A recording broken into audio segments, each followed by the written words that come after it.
obviously coupled with the no air conditioning and the no power steering, which is fine. It's all about lightweight in this little car. You have these funny looking handles here. I'm not quite sure what they do, but I've been told, yes, they do the window up and down, which is it's a very good idea.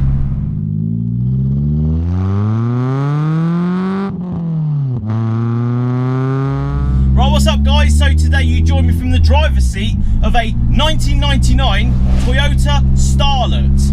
Now this one is a non-turbo 1.3 litre engine producing around 95 to 100 brake horsepower. Now this one I wanted to do purely for the fact that these are cheap to insure and cheap to buy.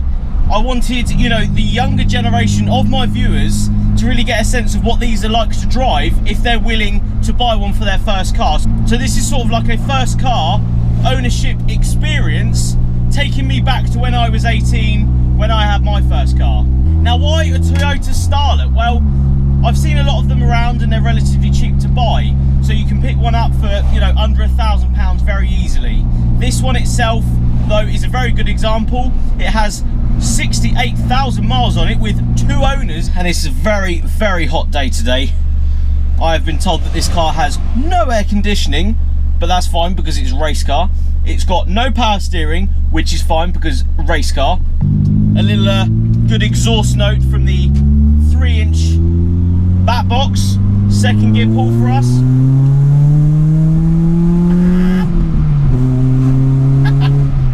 Makes a good noise.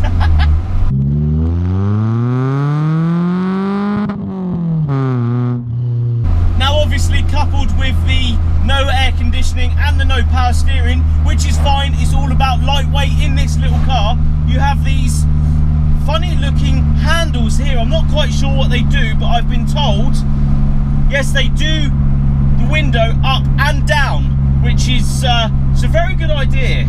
Keep fit windows, that's what that is, keep fit windows. Now this car, unfortunately, because it's so race, hasn't actually got a rev counter, which, you know, in race cars, who needs that? You're on the limiter anyway, so you don't really need that sort of thing in this car. Now to go with the race car theme, this car also has a set of Honda Civic Type R front seats, which I'm a very big fan of. I do like these seats.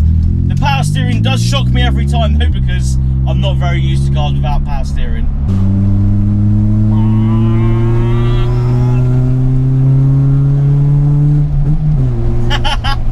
You can blip up as well, which is pretty cool.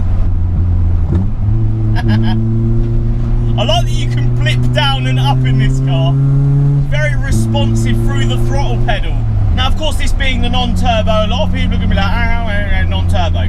But the fact that this car is, you know, 650, 700 kilos, around about there, don't quote me on that. With that lightweight, you've got a good set of Toyo Proxes as tyres. You've got the Toyota SR alloys on it, the Speedlines, which look fantastic on this nice little car. And with it being lowered 40mm, it drives fantastically through the corners. And where it, you know, hasn't got massive amount of power, you can just keep your foot down as you go through the corners. So as you do go through some S-bends, you can sort of hit them at, you know, any desirable speed you fancy. Now of course, as this would be your first car, you're going to want to modify it, of course. So you want it to be cheap to modify. So I think that these are relatively cheap to modify and relatively cheap to get your hands on the parts as well. You can also, of course, take the parts from the turbo cars and put them on these. But I think as a car itself, how cheap it is to run and how cheap it is to insure and how cheap it is to modify is right up there with a good idea when you do pass your driving test. And the fact that you can sort of throw this car around, you can blip it into second like that, take this fantastic sweeping bend with no trouble at all. Nice hard acceleration out the other side, and it burbles away fantastically.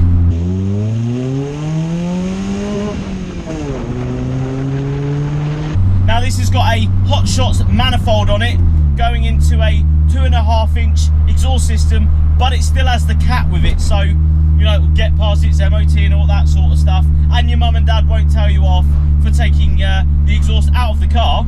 So guys, here we are. Fantastic location. I do like bringing cars down to this neck of the woods. So let's have a look around this Toyota Starlet.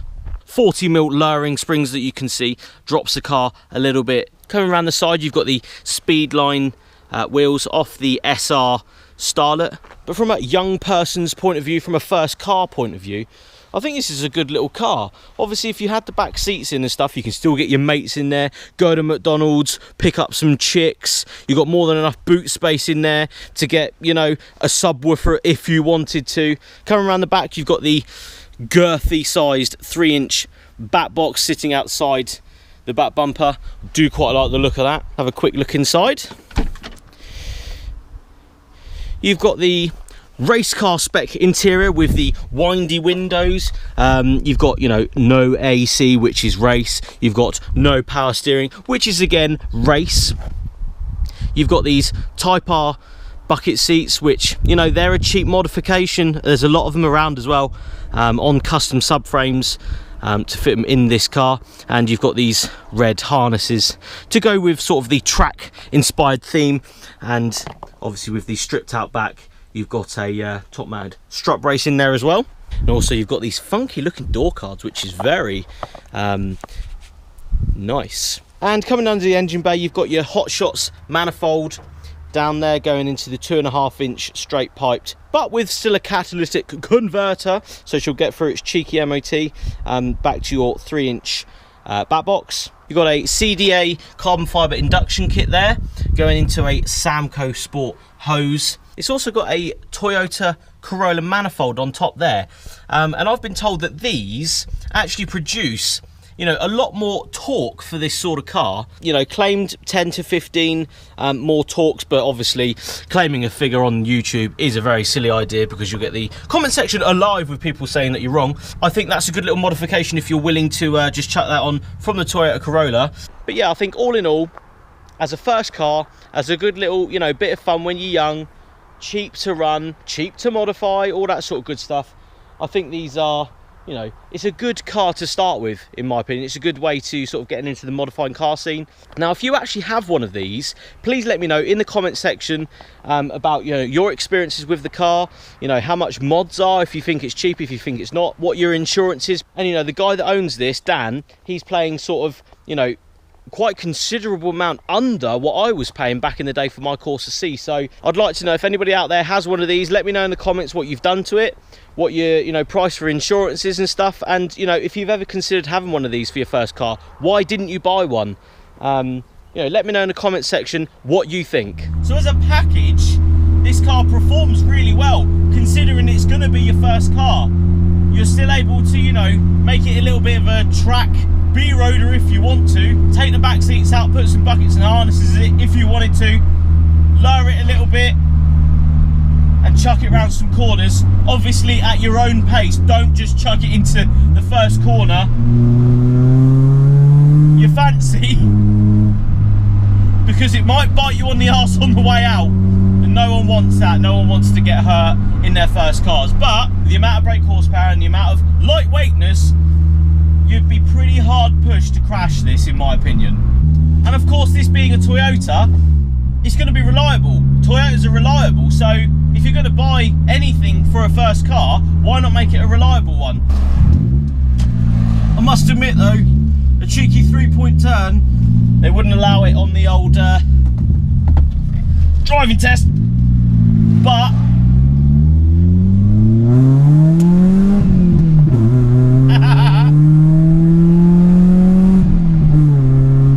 where it's so light, actually, it's quite fast. It's all relative to weight and power. And if, you know, you sat at, you know, maybe 95, 100 brake horsepower like this one, but it weighs, you know, as little as 650 kilos, it's going to be lightweight on its feet like this one. It's quite well rounded, really, because not only have you got the great fuel economy and the reliability of the Toyota engine, you got cheap insurance and some pretty good acceleration for, you know, what is going to be your first car. Now the owner Dan has actually had this car for 2 years. It is his first car and he loves it. He absolutely loves this car. And I can see why. It's a good laugh. And in that 2 years he's had no problems with it at all. So in my books, makes a pretty awesome car.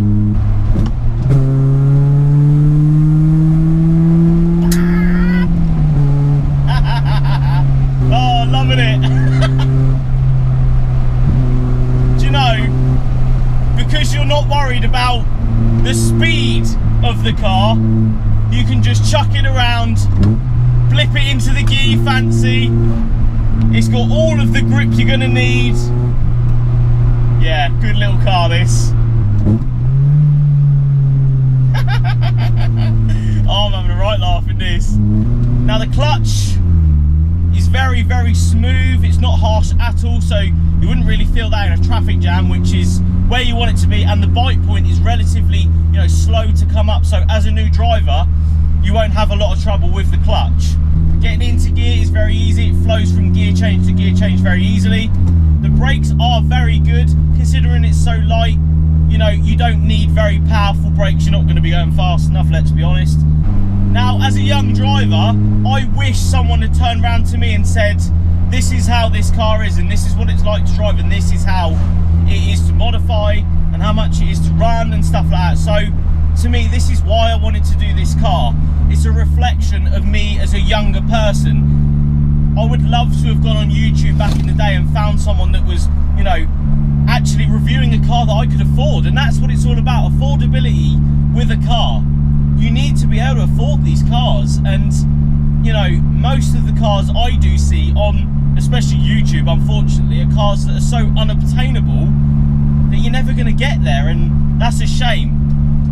So why not show off how good these little cars are? I think this is a right laugh to drive.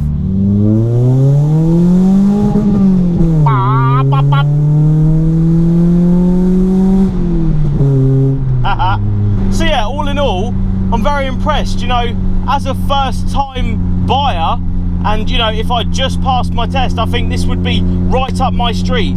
It's a good laugh to drive, tracks really well, it's easy on the clutch, on the pedal, on the accelerator and all that good stuff. And the fact that you can blip down all the time is a very good time in my books. And it makes a good little B-roader, you know, as your first little car to have fun in. I think this would be a very good idea. You've got, you know, the cheapness factor of the whole car, you know, being cheap to run, cheap to modify, cheap to insure, all that sort of good stuff. But you can have a good lot of fun in it, which to me is what it's all about. You need to have fun in your cars. And if I can have this much fun in my first car, I'd have been made up. I'd have loved it. So anyway, guys, I hope you liked the video. Make sure you like, share and subscribe, and I'll see you on the next one. Cheers, guys.